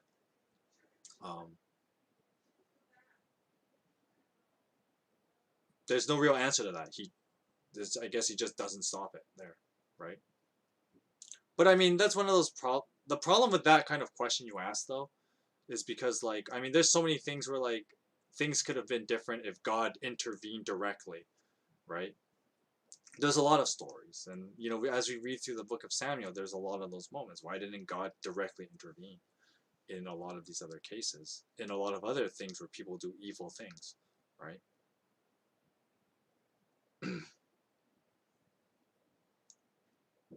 So I don't have a real answer to that question because, once again, it's one of those things that, like, there's a lot of things God could have directly intervened in, but he doesn't. And so um, you could ask in all those cases, right? Why didn't God directly intervene in this or indirectly intervene in that? Um, and why does he only do it sometimes, right? Sometimes he directly intervenes with Abraham. Sometimes he directly intervenes with Moses, but he doesn't directly intervene with, like, other people, right? It's kind of it's one of those questions that you can't really answer because, once again, you look at real life and people ask that question about things in real life all the time, right? Why doesn't God do something about this? Why doesn't God do something about that, right? Or why does God do something about this but not that? Or why does God do, you know, why does God allow this thing to keep going on but doesn't, God stops this one thing and doesn't stop this other thing, right? And, you just end up, like, kind of just going in circles about a bunch of things because, like, the way I would look at it, though, is, like, you could ask that about people, right? Because, once again, you can, any question, a lot of questions you can ask about God, you can actually ask about everyday people, right? And you would run into the same problems, right? And so that's another problem when you ask any kind of crap. What's the word for it? There's a word for this. A theophany question. That's the word I was thinking of. That's the problem when you run into any theophany questions. Is that, like, they go back and forth, the two sides of the debate. And then, of course, the problem with all theophany questions is that if you ask the same question about people, you run into the same problem. Why don't people do this, or why don't people do that? Why don't people stop this, or why do people stop this other thing, right? And so one of the things about, like, when we ask those kind of questions in regards to the Bible, and I know the easy temptation is just to judge God harshly, but the same thing can be said about people, right? And that's the other thing too about, like, to understand, how do I put this, that the need for God, the need for mercy, and the need for God's mercy kind of thing, right? Because you know it's so easy to ask these kind of questions and throw judgments on God, but at the same time, like, every movie, like, okay, Bruce Almighty is a good movie because of this idea, right? Like, what would you do if you had that power, right? And that was kind of the things about the Bruce Almighty movie, and that's what makes it a good movie, is that it kind of addresses this question in a comedic way, but it does a very good job of it.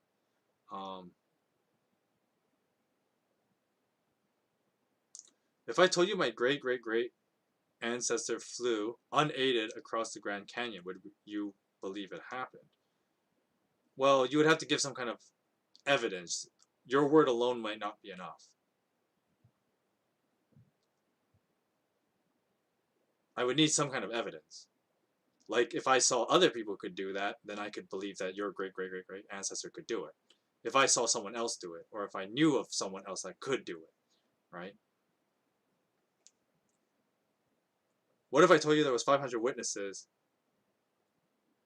Well, if I talked to one of those direct witnesses, then yes, right? If there were enough witnesses, that's how a courtroom works, right? That's how courts work, right? A courtroom relies on the multiple witnesses having the same account told, and then you question where there's disparities, right? That's how that works. And the Bible is no different in that regard, right? You have to treat it like a court case. I mean, what's his face? Lee Strobel? Lee Strobel is a lawyer who wrote a series of, like,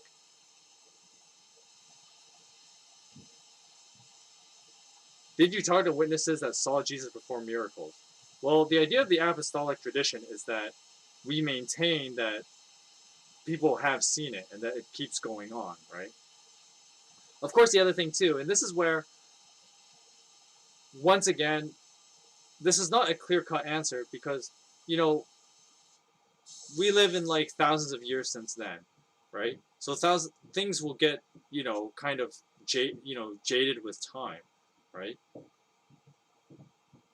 And I've talked about this with like the magical world interpretation we just read when we were talking about like the giants, right? People back then, if they saw it and they, lived their they lived and died for it, and the people back then, like, they saw it, right? Okay, I in the 21st century cannot go back in time and know that, right? But I trust the tradition that has been around that goes back to people who did see it. What if one of the witnesses wrote about it in a manuscript 30 to 50 years later? Actually, that is more or less what happened, because these guys wrote it when they were old.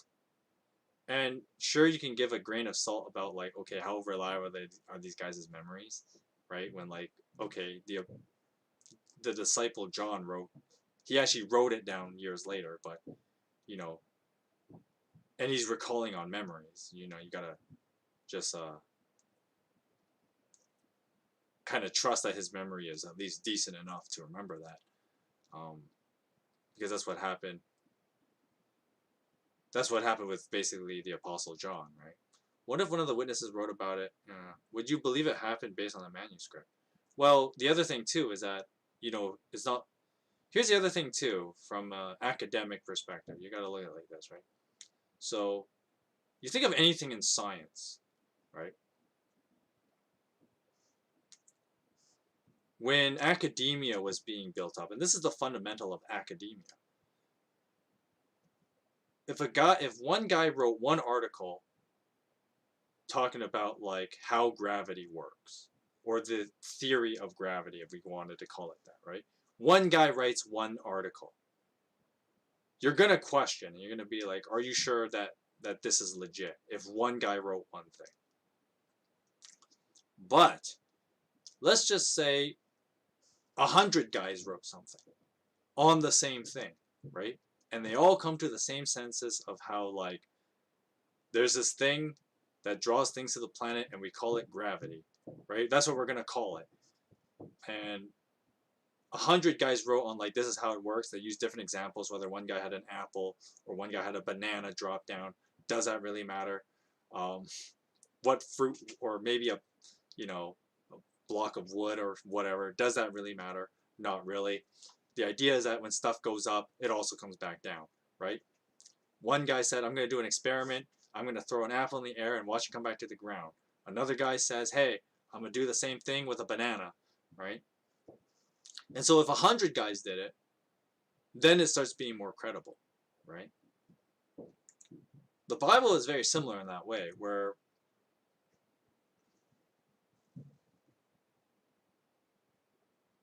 what if 3 other alleged witnesses wrote about it in their manuscripts 50 to 100 years later? Well, that's, once again, I'm using the academia example.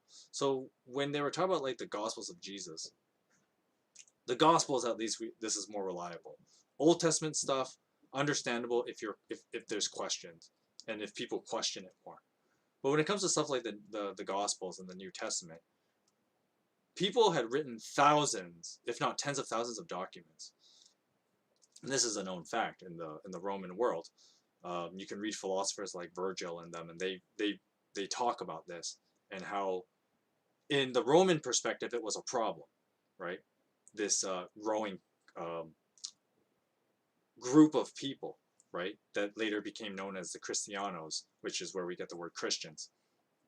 The Christianos wrote thousands of documents about the life of Jesus. Thousands of documents.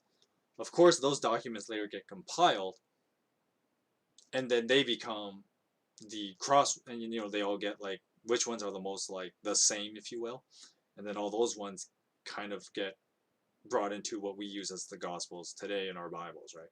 So actually, You know, you can't just say, well, one guy wrote something like 50 years after the events happened. It's like, what is actually documented from like Roman documents in the past too, is that there were thousands of these documents, if not tens of thousands, that later become the New Testament. Tens of thousands of documents. There were tons of them, and they were pretty consistent because the people, they wrote what they saw, right? Now, of course, once again, I know some people are going to try and say like, well, tens of thousands of people just wrote a lie, but then you run into another problem. Right now we have just four manuscripts. Yes or no? Would you believe? No, that's not true at all. There are tons and tons of documents. As a matter of fact, the Middle East, in Israel, as well as in parts of like Oxford, in like, you know, London, they have like tons and tons of like documents, and they're like, oh, you're talking about your flying ancestors. Well, if you could link me to them and actually show me these multiple documents and have me read them, you know, then I'll check it out, right? That's how anyone comes to any belief in anything. You have to check out all the evidence that's there. If you got tons of links, then I'll definitely check it out. But like, we'll see, right? That's how you do with any of these things, right? You check tons and tons of documents. And so, I mean, that's how the Bible was compiled this way, right? It's not like one guy wrote these things. And so is it possible if you read these 4 documents? Well, that's depending on how convincing they are too. There's a lot of factors in, right? That should be said about anything, really, right? You can't just believe anything on a face value. You have to check the document. You have to see how legit it is and whatever, right? And the Bible's no different.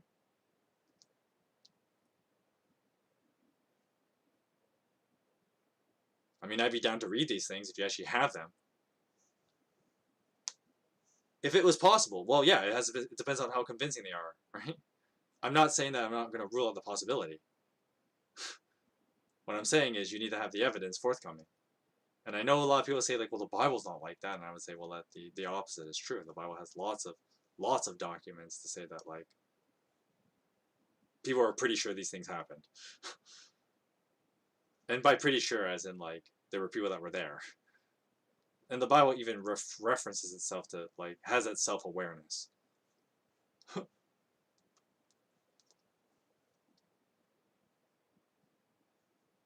Sure. And the idea of flying people, I mean, like,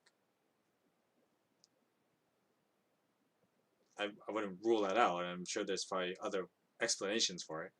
So, it depends on how convincing things are, right? And that's true about basically anything.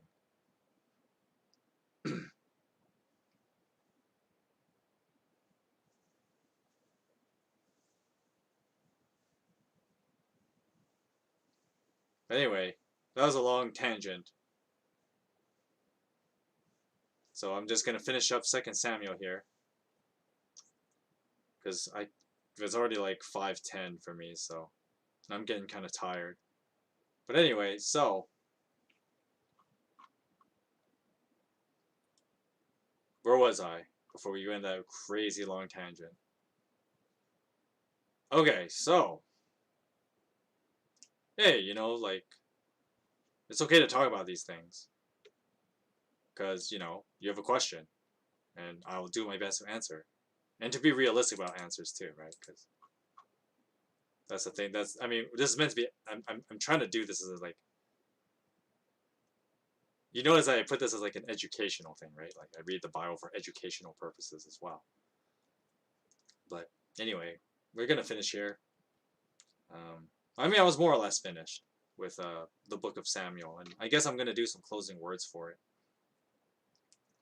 So the book of Samuel, 1st and 2nd Samuel, treat them as one book, as you know.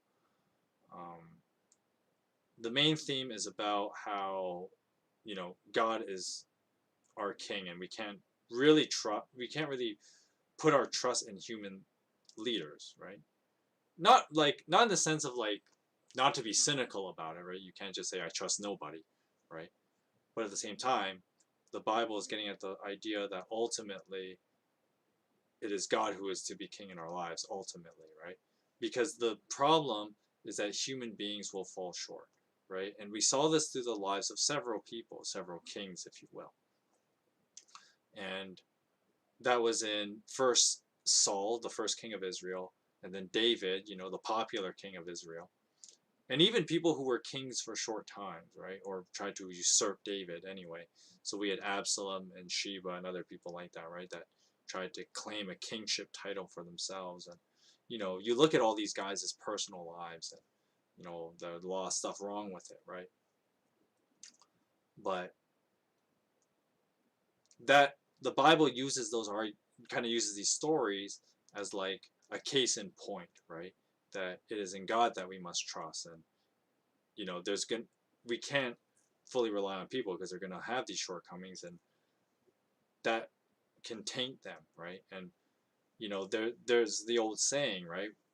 Power corrupts, and absolute power corrupts absolutely, right? And that's what we saw with these other kings too. And so, where do we go from here, right? After the first and second Samuel stresses this idea of how power can corrupt people, and how power can corrupt people. And so it's like, where do we go from here, right? How does this matter in my daily life? How does this matter in the way I live, right? And I mean, I guess in the 21st century, that's not a hard thing to think about, because you think of like political systems, you think of like you know ideologies that are creeping up here and there and stuff like that, and you know people trying to find ways to control other people and all that other stuff, right? And it brings all this kind of fear and, I guess, turmoil in people's lives. And so, where do you go from there, right? What do you do? And the Bible's answer ultimately is like, well, we just got to go back to the basics, right? And know who God is. And that's why when we read that song of David at the end of toward the end of 2 Samuel in chapter 22. Yes, chapter 22. It's about who God is, and that God is our deliverer. He is someone who will fight for us, right? And he is the person that he will go forward in our stead, right? And of course, ultimately Jesus does that in our confrontation with ourselves and our sinful lives, right? That Jesus goes first and fights those battles for us, as we must confront the sin in our own lives. And so, but because Jesus does that, then you can be confident in moving forward, right? You don't have to feel paralyzed by the fact that, like, we're weak, we're just people, right? We have our shortcomings, we have our weaknesses, we have things wrong with us. But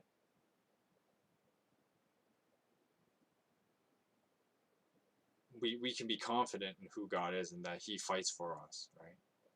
And I mean, that's ultimately why that's another important thing, if not one of the most important things, to remember. That's another thing the resurrection means to us, right? That God lives to do that, right? And that he is alive still doing that to this day for you and me, right? That he is fighting those battles for us as we confront the troubles of this world and the troubles within ourselves. And so you take those two things in tandem, and yes, I know the book of Samuel is like way earlier than like the Gospels, for instance, but like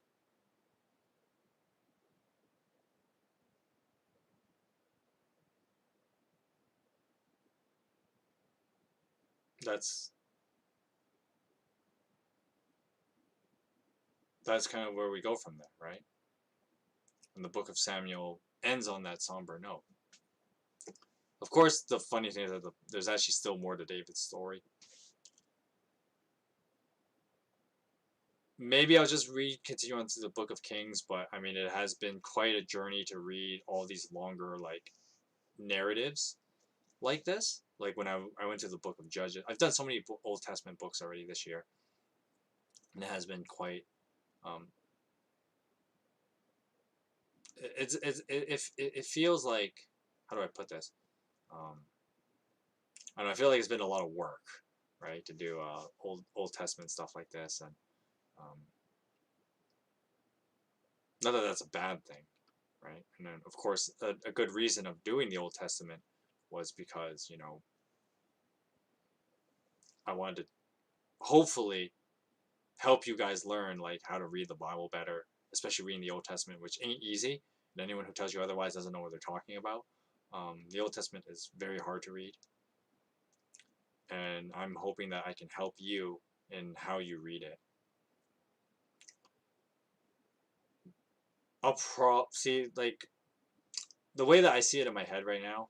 Just a little bit of, I guess this will transition to our housekeeping portion, because I'm basically done reading everything else I want to talk about 2nd Samuel.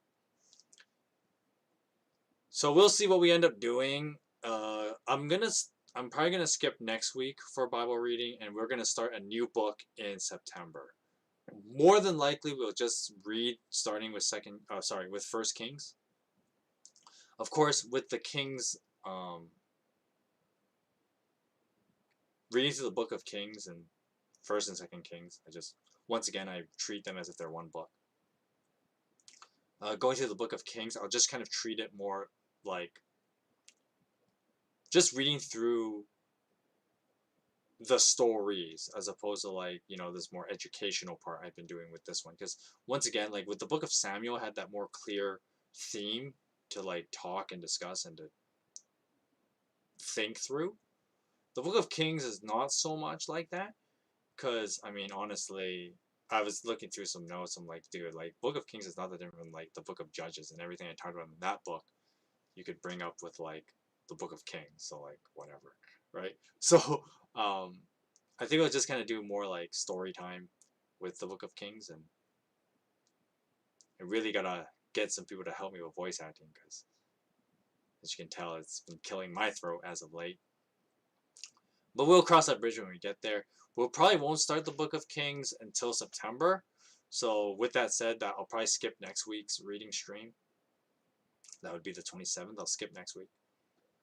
With that said, as far as next week is concerned, I might do 2 streams next week on Monday, Wednesday. I don't know if I'm gonna do both days. I'll try and do both days. But after the mayhem and debacling that was, like, Wednesday's stream, I'm kind of like, I don't know if I want to bother for a while. I'm still thinking about what to do for, like, a new project, if you will, coming September. Because September we'll probably start a bunch of new things, right? September we're gonna do a new Bible book. Probably gonna play a different game or something. We'll see what we do in September. Yeah. So, keep your eyes peeled for the month of September, because we're going to do stuff for that.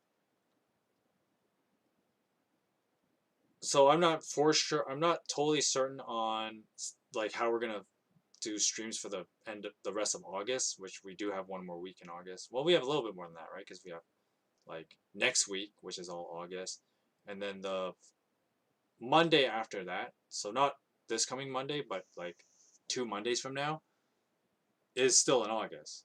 That would be August 30th. So we'll see what we do for those days. I kind of just do whatever.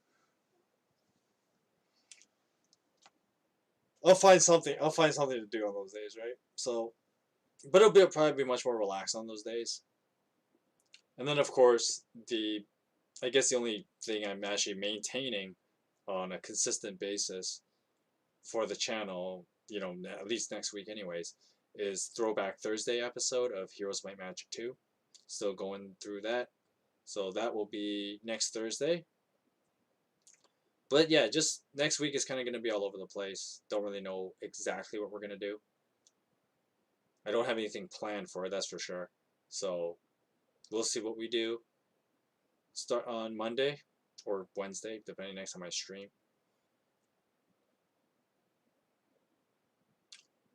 With that said, I think that's it for announcements. So I'm probably going to end the stream here. This is going to be the end. I hope you guys enjoyed the conclusion of the book of Samuel. You guys learned something. You guys, go through this material again and think through, what we've been reading, right? And of course, I always encourage that. Always think for yourself.